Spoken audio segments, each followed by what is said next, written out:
వేదాంతం పరిచయం పరిభాష భూతయజ్ఞం.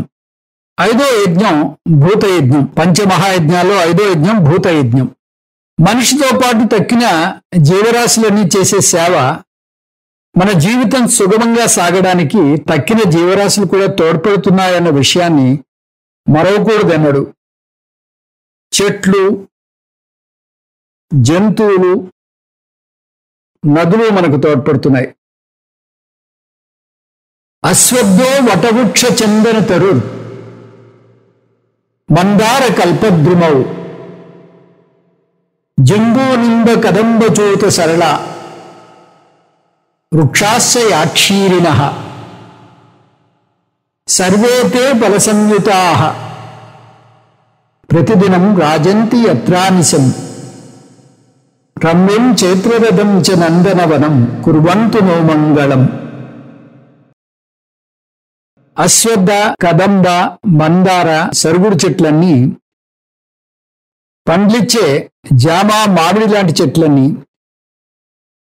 చైత్రవనాన్ని, తోటని అవి చేసే సహాయాన్ని నేను గుర్తుంచుకుని అవి మానవాళికి మంగళం చేకూరేలాగా పెంచి పోషించాలి. గంగా, సింధు, సరస్వతీ చ యమున గోదావరి నర్మదా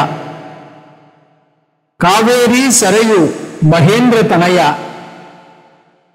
చర్మన్వతీ వేదిక క్షిప్రా వేత్రవతి మహాసురనది ఖ్యాతా చ యాగంధకీ పూర్ణా పూర్ణజలైః సముద్ర సహితాః కుర్వంతు నో మంగళం.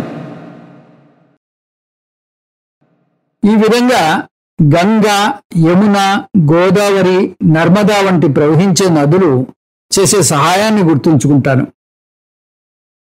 వాటికి నేను తిరిగి సహాయం చేయలేకపోయినా కనీసం వాటిని కలుషితం చేయకుండా జాగ్రత్త పడతాను. వాటిని నాశనం చేయను.